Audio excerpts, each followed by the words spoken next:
Hello and most welcome to all in our institution Saraswati Shikshan Sadan Convent Senior Secondary School, Rico Shri Ganganagar. Admission open for session 2020-21.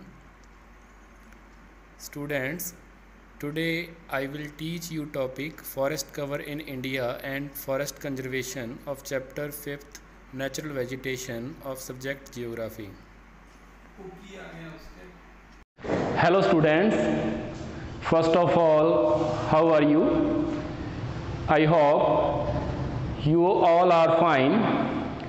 Students, आज अपने chapter 5th natural vegetation में next topic forest cover in India start करेंगे। इससे पहले अपने जो lecture अपने हो चुके हैं उसमें टाइप्स ऑफ वेजिटेशन को स्टडी किया है। 5 टाइप्स ऑफ वेजिटेशन है इंडिया में, जिसमें आपका tropical evergreen semi evergreen forest, tropical deciduous forest, tropical thorn forest, mountain forest और लास्ट जो लिटोरल एंड स्वैम्प फॉरेस्ट अपने किया है। ठीक है, तो next topic forest cover in India. तो इसमें अपने पढ़ेंगे कि इंडिया में जो डिस्ट्रीब्यूशन है फॉरेस्ट का वो कितने परसेंटेज एरिया में है। ठीक है, कहाँ कहाँ जो फॉरेस्ट कवर है वो ज़्यादा है, कहाँ कहाँ कम है, मीन टू से स्टेट्स में उसका डिस्ट्रीब्यूशन कैसे है। फॉरेस्ट एरिया और फॉरेस्ट कवर में भी डिफरेंस अपने पढ़ेंगे। ठीक है, और उसके बाद अपने देखेंगे इसमें फॉरेस्ट कंजर्वेशन, आगे टॉपिक जो अपना होगा फॉरेस्ट कंजर्वेशन में जो अपनी नेशनल फॉरेस्ट पॉलिसी है 1952 की। ठीक है, उसके बाद जो से रिवाइज किया गया 1988 में, उसके क्या क्या ऑब्जेक्टिव्स हैं। ठीक है, उसमें जैसे 7 ऑब्जेक्टिव्स अपने पढ़ेंगे और उसमें ही एक टॉपिक अपना जो है सोशल फॉरेस्ट्री का होगा, उसके बारे में भी अपने स्टडी करेंगे। तो सबसे पहले अपने बात करते हैं फॉरेस्ट कवर इन इंडिया की। तो इंडिया में जो अपने सबसे पहले बात करें फॉरेस्ट एरिया जो है, ठीक है, 23.28% ये फॉरेस्ट एरिया है इंडिया में। यहाँ जैसे अपने हेडिंग में तो लिखा है फॉरेस्ट कवर, यहाँ मैंने फॉरेस्ट एरिया लिख दिया, तो ये सेम वर्ड नहीं है, इसमें डिफरेंस है। डिफरेंस क्या है कि जो forest area and forest cover, जो फॉरेस्ट एरिया होता है, मिंटू से अपने बात करें कि ये एरिया है टोटल किसी कंट्री का या किसी पार्ट का, उसमें अपने ये कह दिया कि ये जो एरिया है इतना, ये फॉरेस्ट एरिया है। ठीक है, ये किसके द्वारा निर्धारित किया जाता है या डिसाइड किया जाता है? State revenue department. ठीक है, कि कितना एरिया जो है वहां पे डीमार्केटेड किया गया है, डिफाइन किया गया है कि इसे अपने फॉरेस्ट एरिया में काउंट करेंगे कि यहाँ इतने एरिया में वहां पे फॉरेस्ट है। ठीक है, दूसरा जो फॉरेस्ट कवर है, ठीक है, उसमें ये देखा जाता है, मान लो ये कोई पार्ट है, स्टेट है, उसमें ये देखा जाता है कि मान लो यहाँ पे ट्रीज है, यहाँ पे ट्रीज है, ऐसे, तो ये जो ट्रीज हैं ये कितना एरिया ऑक्यूपाई कर रहे हैं। ठीक है, कहने का मतलब जैसे आपका क्लासरूम होता है तो क्लासरूम को अपने बोल दें कि ये फॉरेस्ट एरिया है। अब उसमें जो आपके बेंचेस या चेयर्स पड़ी रहती है वो चाहे उसमें 20 हो चाहे 50 हो, कुछ पार्ट खाली हो, है ना, या बीच में जो गैप हो, उससे कोई मतलब नहीं होता, उसे अपने total overall forest area count कर लेंगे। लेकिन जो फॉरेस्ट कवर होता है वो क्या होता है कि अपने मान लो ऐसे कैलकुलेशन करें कि जो सारी चेयर्स पड़ी हुई है उसे एक जगह इकट्ठा करके अपने गेस कर लें कि जो पूरा रूम है अपना उसके 20% पे 50% पे कितना एरिया वो एक्चुअल में कवर कर रही है। ठीक है, तो वो होता है फॉरेस्ट कवर। ठीक है, डिफरेंस समझ में आ गया कि ये तो एरिया जिसे अपने डीमार्केट कर दिया कि ये एरिया जैसे अपना सारा है फॉरेस्ट एरिया है, चाहे इसमें जो ट्रीज है वो पास पास हैं, दूर दूर हैं, जैसे भी हैं, लेकिन ये जो लैंड है इसमें जितनी जगह पे जो फॉरेस्ट होंगे उन सभी को मान लो अपने इकट्ठा कर दें, जैसे समझने के लिए कि मान लो जितने भी फॉरेस्ट है उसे समझने के लिए अपने इकट्ठा कर दें कि इतना एरिया उसका 20%, 30%, 10%, 50% कि इतना एरिया उसका ऑक्यूपाई हो रहा है। ठीक है, तो ये फॉरेस्ट कवर होता है। ठीक है, जो फॉरेस्ट कवर है जैसे ये तो स्टेट रेवेन्यू डिपार्टमेंट के द्वारा डिटरमाइन किया जाता है, ठीक है, डीमार्केट किया जाता है। और जो फॉरेस्ट कवर है, फॉरेस्ट कवर को अपने इसको अपने जो डिफाइन करते हैं या इसकी जो पिक्चर है वो एरियल फोटोग्राफ से ली जाती है। डायरेक्ट जैसे अपने फोटोग्राफ लेते हैं वैसे ही एरियल फोटोग्राफी, जिसमें एरोप्लेन का यूज़ कर सकते हैं, बैलून का यूज़ कर सकते हैं, किसी भी चीज़ का कोई भी बेस अपने यूज़ कर सकते हैं, और ऊपर से नीचे की ओर जो फोटो ली जाती है उसे अपने एरियल फोटोग्राफ कह सकते हैं। और एक सैटेलाइट इमेजरीज, इसके द्वारा मतलब फोटो लेकर उसमें ये देखा जाता है कि कहाँ कहाँ पे ट्रीज हैं, कितना एरिया वो कवर कर रही है, कितने मान लो 1 स्क्वायर मीटर है, 2 स्क्वायर मीटर है, उन सभी को बाद में आपस में जोड़कर ये डिटरमाइन कर लिया जाता है कि कितना एरिया एक्चुअल में जो ट्रीज हैं उनकी कैनोपी के द्वारा कवर किया गया है। ठीक है, तो ये इसमें अपने काउंट कर लेते हैं। आगे अपने क्या है इसमें कि जो इंडिया में फॉरेस्ट कवर है, फॉरेस्ट कवर की अपने बात करें तो इंडिया में जो फॉरेस्ट कवर है, जैसे ये फॉरेस्ट अपने एरिया की बात की थी तो 23.28% था, फॉरेस्ट कवर जो है वो 21.05% है फॉरेस्ट कवर। ठीक है, 21.05% फॉरेस्ट कवर है। अब इसमें भी क्या है कि जो डेंस फॉरेस्ट हैं वो 12.29% है, और जो आपके ओपन फॉरेस्ट है इसमें वो है 8.75%। ठीक है, मतलब इसमें भी फॉरेस्ट कवर में भी है जो डेंस है, मतलब ज़्यादा पास ट्रीज हैं वहाँ पे, तो वो एरिया तो आपका 12.29% हो गया, और ओपन फॉरेस्ट 8.75% इसमें आपका शामिल किया जाता है। ठीक है, तो उसके बाद अपने बात करें, चाहे फॉरेस्ट एरिया हो चाहे फॉरेस्ट कवर हो, दोनों स्टेट टू स्टेट वो वेरी करते हैं, कहीं पे कम पाया जाता है, कहीं पे ज़्यादा पाया जाता है। तो इसकी अपने बात करें तो जो फॉरेस्ट एरिया है वो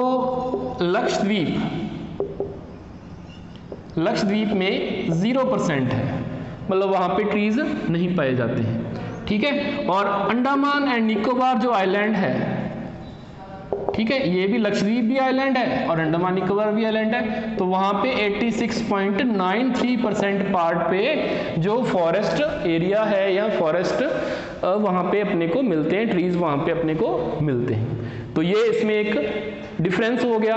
ठीक है, कि कितना पार्ट इसके द्वारा कवर है। ठीक है, अब इसके बाद अपने देखें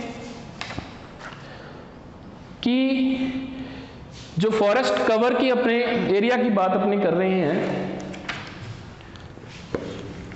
फॉरेस्ट एरिया में ओवरऑल इंडिया में 23.28% जो आपका पार्ट है उसमें फॉरेस्ट एरिया मिलता है, और उसे अपने डिवाइड करें अलग अलग स्टेट वाइज, कैटेगरी वाइज, तो अपने जैसे मान लो काउंट करें कि लेस देन 10% जो फॉरेस्ट एरिया है उसमें कौन कौन से स्टेट आपके जो शामिल होते हैं, तो उसमें आ जाएंगे नॉर्थ वेस्टर्न स्टेट्स जो हैं वो आपके लेस देन 10% फॉरेस्ट एरिया में आते हैं। तो इसमें कौन कौन से स्टेट्स जो आपके हैं, तो उसमें आ जाएगा गुजरात, राजस्थान, पंजाब, हरियाणा और दिल्ली। ठीक है, तो इसमें जनरली जैसे अपने देखे कि गुजरात और राजस्थान है यहाँ पे, तो तो रेनफॉल ही कम होता है, ये ड्राई एरिया है, सेमी एरिड रीजन है, एरिड सेमी एरिड रीजन इसमें आ जाते हैं, तो इस वजह से कम है। और पंजाब और हरियाणा यहाँ पे क्या है कि एग्रीकल्चर के लिए जो फॉरेस्ट है उनको कट किया गया है, या अपने कह सकते हैं कि डिफॉरेस्टेशन उनका किया गया है। आगे अपने बात करें तो 10 to 20% फॉरेस्ट एरिया में कौन कौन से स्टेट आते हैं, इसमें तमिलनाडु आता है और दूसरा है वेस्ट बंगाल, ठीक है, ये दोनों इसमें शामिल होते हैं। उसके बाद अपने बात करें 20% to 30% फॉरेस्ट एरिया की, तो इसमें आपका accept Tamil Nadu, Dadra and Nagar Haveli and Goa को छोड़कर जो पूरा पेनिनसुलर है, पेनिनसुलर इंडिया है, पेनिनसुलर पार्ट है, वो 20 to 30% एरिया में उसमें फॉरेस्ट आपको मिलता है। और जो मोर देन 30% एरिया है, मोर देन 30% जो एरिया है उसमें आपका जो पार्ट आ जाएगा वो north eastern states of India. North eastern state में ज़्यादा फॉरेस्ट कवर होने का क्या कारण है कि वहाँ पर एक तो हिली अब टोपोग्राफी अपने कह सकते हैं, और दूसरा रेनफॉल वहाँ पे ज़्यादा होता है। रेनफॉल ज़्यादा होता है, हिली टोपोग्राफी है, हिली टोपोग्राफी की वजह से वहाँ पे क्या है कि कल्टीवेशन एग्रीकल्चर इतना बहुत ज़्यादा नहीं होता, तो इस वजह से भी उसका डिफॉरेस्टेशन कम हुआ है। हिली एरिया है तो वहाँ पे ट्रांसपोर्टेशन फैसिलिटी इतनी अच्छी नहीं है, रोड्स, रेलवे लाइंस, तो वैसे भी उनका यूटिलाइजेशन है या ओवर यूटिलाइजेशन नहीं हुआ है, ठीक है। तो और रेनफॉल भी ज़्यादा होता है, तो इस वजह से वहाँ पे जो वेजिटेशन है वो डेंस आपको मिलती है, ठीक है। इसके बाद अपने बात करें फॉरेस्ट एरिया की, अपने बात कर ली, अब फॉरेस्ट कवर की अपने बात करें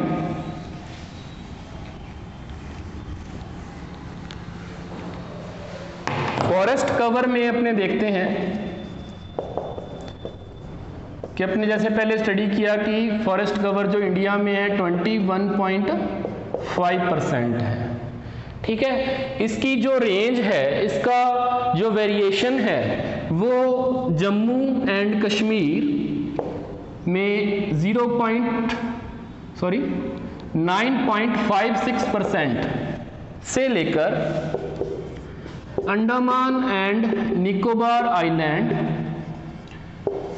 में 84.01% इसका वेरिएशन आपको मिल जाता है। इसमें जो एनालिसिस करके अपने देखें सभी स्टेट्स का, तो जो 15 स्टेट्स हैं उसमें जो फॉरेस्ट कवर है वो अबव नेशनल एवरेज 21.05% से ज़्यादा मिलता है। और उसी के बेस पे अपने जो इंडिया का फॉरेस्ट कवर है, उसी के बेस पे इंडिया के अलग अलग रीजन को अपने areas of high concentration, areas of medium concentration, areas of low concentration और areas of very low concentration में डिवाइड करते हैं।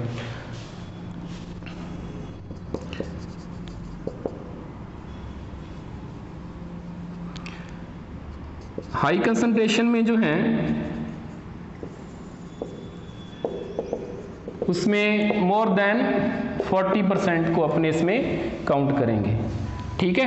और उसके बाद में मीडियम कंसंट्रेशन में 20 to 40, लो में 10 to 20 और वेरी लो में लेस देन 10%, ठीक है। तो ये आपका इसमें जो डिस्ट्रीब्यूशन है फॉरेस्ट कवर में ये आ जाता है, ठीक है। इसके बाद अपना नेक्स्ट टॉपिक है फॉरेस्ट कंजर्वेशन। ठीक है। फॉरेस्ट कंजर्वेशन वर्ड आप इससे पहले 10th क्लास में भी पढ़ के आए हो। तो कंजर्वेशन जनरली अपने को किन सोर्सेज का करना पड़ता है, जिनका ओवर यूटिलाइजेशन होता है। ओवर यूटिलाइजेशन कौन से सोर्सेज का होता है, जिनकी इंपॉर्टेंस ज़्यादा होती है। इंपॉर्टेंस ज़्यादा होती है तो इस वजह से उनका ओवर यूटिलाइजेशन होता है। या आपने कह सकते हैं कि इसका एक इफेक्ट ये भी है कि जो पॉपुलेशन है, ठीक है, उसमें बहुत ज़्यादा इंक्रीज हो रहा है, बहुत ज़्यादा पॉजिटिव ग्रोथ हो रही है। तो फॉरेस्ट कंजर्वेशन अपने नेक्स्ट टॉपिक करते हैं। तो अपने यहाँ बात होगी कि फॉरेस्ट कंजर्वेशन करना जरूरी क्यों होता है। अब फॉरेस्ट का यूज़ अपने लिए डायरेक्ट इनडायरेक्ट बहुत सारे इसके बेनिफिट्स हैं। इससे अपने कह सकते हैं फूड प्रोवाइड होता है, अपने आप हमें फॉडर मिलता है ह्यूमन बीइंग को, एनिमल को, ठीक है। उसके अलावा शेल्टर मिलता है, ठीक है, वुड मिलती है, ठीक है, फ्यूल वुड जिसे अपने कह सकते हैं, टिम्बर मिलती है कोई भी कंस्ट्रक्शन वर्क करने के लिए, ठीक है। इसके अलावा अपने कह सकते हैं डिफरेंट टाइप्स की मेडिसिनल प्रॉपर्टीज भी इसमें मिलती है अपने यहाँ। तो ये तो डायरेक्ट बेनिफिट हो गए। उसके अलावा जो ऑक्सीजन है एनवायरनमेंट में, जैसे आपने पढ़ोगे आप जो फिजिकल आपकी जियोग्राफी है उसमें आप पढ़ोगे कि जो ऑक्सीजन है एनवायरनमेंट में, ठीक है, वो मतलब जो वेजिटेशन है उसकी वजह से उसका जो परसेंटेज है या उसका जो शेयर है उसकी वजह से आया।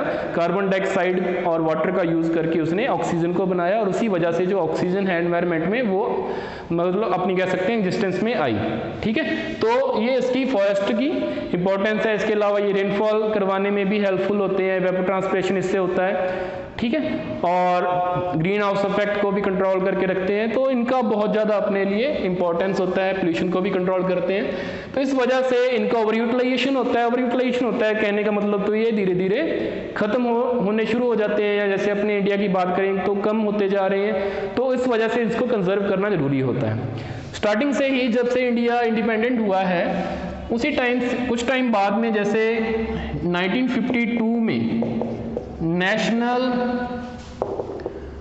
फॉरेस्ट पॉलिसी, ठीक है, ये बनी थी। इसको 1988 में रिवाइज किया गया।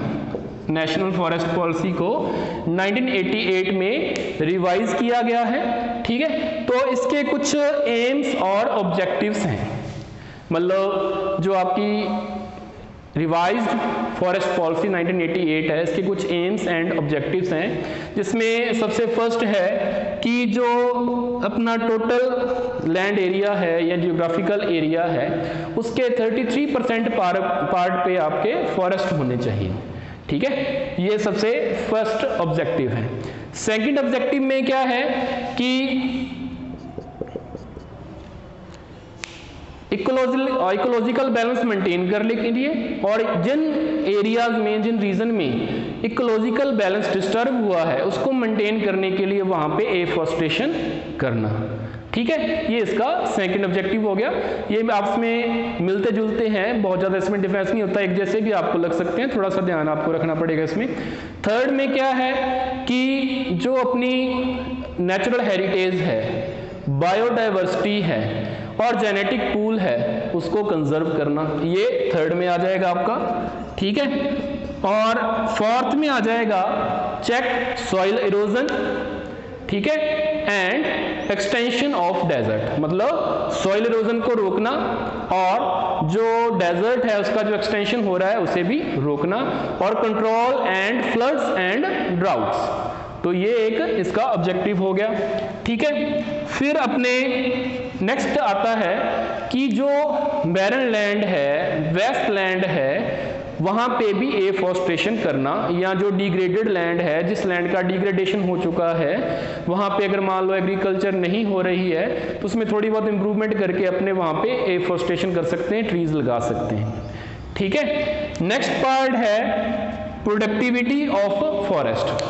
फॉरेस्ट की जो प्रोडक्टिविटी है, फॉरेस्ट से जो अपने को प्रोडक्शन मिलता है, क्या क्या प्रोडक्शन मिलता है, अभी जैसे अपने बात की है, तो इससे अपने को फूड है, फॉडर है, ठीक है, फ्यूल वुड हो गया, टिम्बर हो गया, ठीक है। तो ये जो अपने को इससे जो प्रोडक्शन मिलता है उसके लिए इनको एफोरेस्टेशन करना, जिससे जो ट्राइबल कम्युनिटी के लोग हैं जो कंप्लीटली फॉरेस्ट के ऊपर डिपेंडेंट होते हैं, उनका शेल्टर, फूड, है ना, क्लोथ जो भी है उनको फॉरेस्ट से प्रोवाइड होता है, तो उनके लिए आगे फ्यूचर उनका सस्टेन करने के लिए ये अपने एफोरेस्टेशन करना। और लास्ट पॉइंट जो इसका है उसमें ये आ जाता है ऑब्जेक्टिव में कि मूवमेंट करना, आंदोलन करना, किसके लिए? फॉरेस्ट कंजर्वेशन करने के लिए। और इन मूवमेंट में जो फीमेल है या वुमेन है उनके पार्टिसिपेशन को भी बढ़ाना, उनको अवेयर करना कि डिफॉरेस्टेशन नहीं करना चाहिए, ठीक है, मतलब पेड़ों को नहीं काटना चाहिए, इनकी इंपॉर्टेंस बतानी चाहिए कि आपके कितने काम आते हैं, ठीक है। और अगर आपको थोड़ी बहुत जरूरत भी पड़ती है तो उस हिसाब से साइंटिफिक मेथड से इसकी आप कह सकते हो डिफॉरेस्टेशन या कटिंग भी कर सकते हो, लेकिन उसकी जगह अपने एफोरेस्टेशन भी करना, कि अगर पेड़ काटते हैं अपनी जरूरत के लिए, नीड के लिए, ग्रीड के लिए नहीं, नीड के लिए, तो अपने एफोरेस्टेशन भी करना चाहिए, और जिससे ये जो फॉरेस्ट है उसका कंजर्वेशन या इसका जो सस्टेनेबिलिटी है वो कंटिन्यूटी बनी रहे, ठीक है। तो इसी में ही जो फॉरेस्ट कंजर्वेशन है, इसी में आपका एक टॉपिक या इसी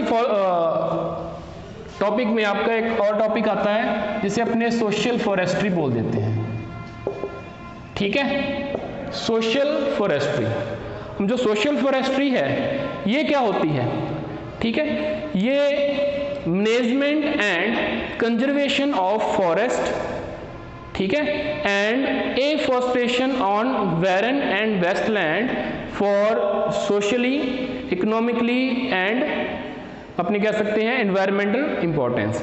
मतलब जो बैरन और वेस्टलैंड है उसके ऊपर वृक्षारोपण करना, एफोरेस्टेशन करना, क्यों करना?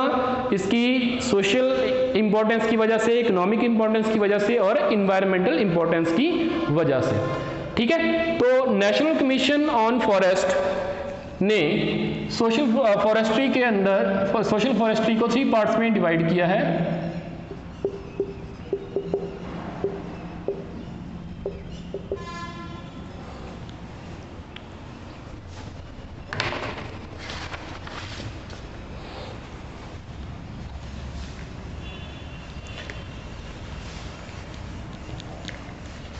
यहां से अपने करते हैं social forestry. National commission of forest 1976 की रिपोर्ट में उन्होंने जो सोशल फॉरेस्ट्री है उसे 3 पार्ट्स में डिवाइड किया है। अर्बन फॉरेस्ट्री,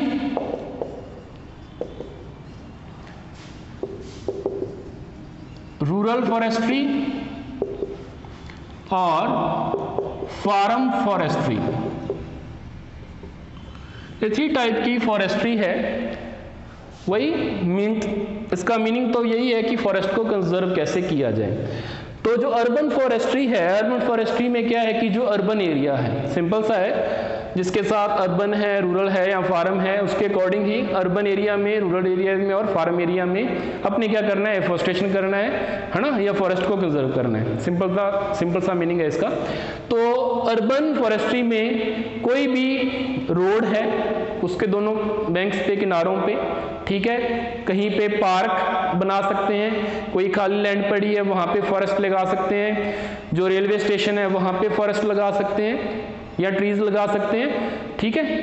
तो ये भी यहाँ कोई खाली पड़ा प्लॉट है उसमें ट्रीज या कोई अपने ग्रास लैंड या कोई पार्क बना सकते हैं, तो इसे अपने अर्बन फॉरेस्ट्री में काउंट करते हैं, ठीक है। रूरल फॉरेस्ट्री को अपने फिर से 2 पार्ट्स में डिवाइड करते हैं। इसमें एक तो आ जाएगा आपका एग्रीकल्चर और कम्युनिटी फॉरेस्ट्री। एग्रीकल्चर में क्या आ जाएगा कि जो एग्रीकल्चरल क्रॉप्स अपने लेते हैं, चाहे फूड क्रॉप्स हैं, कमर्शियल क्रॉप्स अपने ले रहे हैं, उसी के साथ साथ ही वहाँ पे प्लांटेशन या एफोरेस्टेशन किया जाए, जिसमें जो उसके खेत के किनारे होते हैं, मेड़बंदी होती है उसकी, वहाँ पे कर सकते हैं अपने, ठीक है। या फिर कोई अपने जो पशुओं को रखने का बाड़ा होता है, रेंच होता है, वहाँ पे कर सकते हैं, ठीक है। और कोई अपनी खाली पड़ी जगह है वहाँ पे भी कर सकते हैं, ठीक है। यहाँ पे जो नालियाँ होती हैं पानी देने की, वहाँ पे भी अपने फॉरेस्ट को लगा सकते हैं। मतलब साथ साथ ही एग्रीकल्चर और साथ साथ ही उसके साथ ही वुड का, फूड का, फॉडर का, टिम्बर का, ये प्रोडक्शन भी उसके साथ साथ होता रहे। और जो कम्युनिटी फॉरेस्ट्री है वही जैसे अपने अर्बन एरियाज में किया था, तो गांव में भी जो भी कोई कम्युनिटी लैंड अपनी है, ठीक है, कहीं पे भी जो एरिया आपको खाली पड़ा मिले या कम्युनिटी लैंड है वहाँ पे अपने फॉरेस्ट को लगा सकते हैं। कोई अपने रोड है या कोई रेलवे स्टेशन वहाँ पे भी आपको मिलता है, या स्ट्रीट है वहाँ पे लगा सकते हैं, ठीक है। या जो कम्युनिटी की पूरी गांव का एक जगह पे जो लैंड खाली पड़ी है, बैरन वेस्ट लैंड खाली पड़ी है, वहाँ पे भी अपने फॉरेस्ट को लगा सकते हैं, ठीक है। इसके लगाने का पर्पज़ एक ये भी हो जाता है कि जिनके पास लैंड नहीं होती है और उनको चाहे वो वुड कटिंग करें ना, लकड़ी काट के लेके जाएं बाज़ार में बेचें, अपना जो अपना लाइफ सस्टेन कर सकते हैं, ठीक है। फॉडर उससे ले सकते हैं, टिम्बर उससे ले सकते हैं, ठीक है। मतलब उनकी भी लाइफ जो फॉरेस्ट है उसकी वजह से सस्टेन होती रहे, ठीक है, वो अपने जीवन का निर्वाह करते रहें, ठीक है। फार्म फॉरेस्ट्री में पर्टिकुलरली ये आ जाता है कि जो कोई फ्रूट या कोई मेडिसिनल प्लांट है या ट्रीज़ हैं उनको लगाया जाए, ठीक है, कमर्शियल पर्पज़ से। तो इसके लिए जो मीडियम और लोअर क्लास के जो फार्मर होते हैं उनको गवर्नमेंट के द्वारा सीडलिंग्स प्रोवाइड करवाई जाती है कि वो अपनी लैंड पे कमर्शियल पर्पज़ से जो ट्रीज़ हैं वो लगाएं, ठीक है, और जिससे उसका प्रोडक्शन बढ़े, उनका इनकम भी बढ़े और जो एनवायरनमेंट एस्पेक्ट से भी उसकी इम्पोर्टेंस है वो बनी रहे। एनवायरनमेंट भी अपना जो कह सकते हैं कि पोल्यूट ना हो, ठीक है, अच्छी क्वालिटी का एनवायरनमेंट मेंटेन रहे, तो इसके लिए भी अपने फॉरेस्ट्री कर देते हैं, ठीक है। एक इसमें छोटा सा टॉपिक उन्होंने पैराग्राफ में इसके साथ ही बता रखा है। तो जो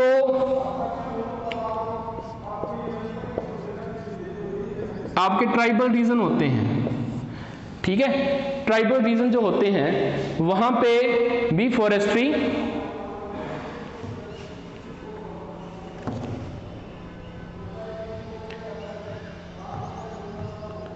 फॉरेस्ट एंड लाइफ, ठीक है। फॉरेस्ट एंड लाइफ की अपने बात करें, ट्राइबल रीजन में बात करें अपने, तो जो ट्राइबल एरिया के लोग होते हैं उनकी पूरी की पूरी लाइफ ही, उनका फूड, फॉडर, शेल्टर, सिक्योरिटी, है ना, सब कुछ क्या होता है कि फॉरेस्ट के ऊपर ही डिपेंड होता है, ठीक है। पूरी की पूरी उनकी लाइफ ही, ठीक है, चाहे वो अपना कोई भी लाइफ सस्टेन करनी है उन्होंने, चाहे उन्होंने अपना कोई आर्ट एंड क्राफ्ट करनी है, तो वो उन्होंने फॉरेस्ट के ऊपर ही बेस्ड करनी है। और इस वजह से वो फॉरेस्ट के कंजर्वेशन के लिए अलर्ट होते हैं, फॉरेस्ट को वो संभाल के रखते हैं। इसका एग्जाम्पल अपने को मिल सकता है कि अपने जो इंडिया में टोटल 593 डिस्ट्रिक्ट हैं उसमें से 188 जो ट्राइबल डिस्ट्रिक्ट हैं, ट्राइबल पॉपुलेशन इसमें ज़्यादा है, अपने कह सकते हैं 188 डिस्ट्रिक्ट में, ठीक है। और इसका जो एरिया है वो टोटल एरिया इंडिया का 33.63% आता है, लेकिन उसमें जो फॉरेस्ट है, ठीक है, फॉरेस्ट है वो 59.3% आपने को मिलते हैं। कहने का मतलब कि उनके पास एरिया तो बहुत कम है इंडिया के जियोग्राफिकल एरिया का, लेकिन वहाँ पे फॉरेस्ट कवर जो है वो कंपैरेटिवली काफ़ी ज़्यादा मिलता है रेस्ट ऑफ द इंडिया में। मतलब कहने का मतलब कि अपने को जो ट्राइबल कम्युनिटी के लोग हैं उन्हें सिर्फ यही नहीं समझना चाहिए कि वो जो फॉरेस्ट है उससे ही डिफरेंट टाइप्स के जो फूड आइटम है वो कलेक्ट करते हैं। एक्चुअली में वो फॉरेस्ट को कंजर्व करने वाले भी एक कंजर्व करने के लिए भी अपने को एक अच्छा मैसेज देते हैं कि फॉरेस्ट को कंजर्व करके रखना चाहिए, ये आपको बहुत सारी फैसिलिटी अपने कह सकते हैं या डिफरेंट टाइप्स के फूड आइटम, फॉडर है, क्लीन एनवायरनमेंट है, ये आपको प्रोवाइड करवा सकते हैं। तो इनको सिर्फ अपने फार्म से और फॉरेस्ट से कलेक्शन करने वाला या फूड कलेक्ट करने वाला ही ना समझकर इनको भी एक पार्ट समझना चाहिए फॉरेस्ट कंजर्वेशन के लिए, ठीक है। तो ये आज के टॉपिक में अपने यही है, इससे आगे जो नेक्स्ट टॉपिक अपना वो अपने अगली क्लास में करेंगे।